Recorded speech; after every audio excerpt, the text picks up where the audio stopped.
रख हंग पर रख काट मार पड़ेगा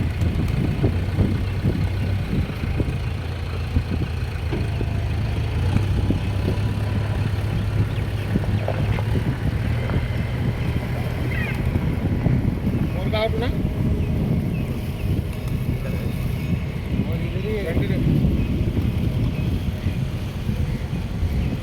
अक्षय लोटे तो उसके साथ अगर किया ना तो अंदर तरफ लेके जाता। हाँ भाई मैं मोर पकड़ा रहा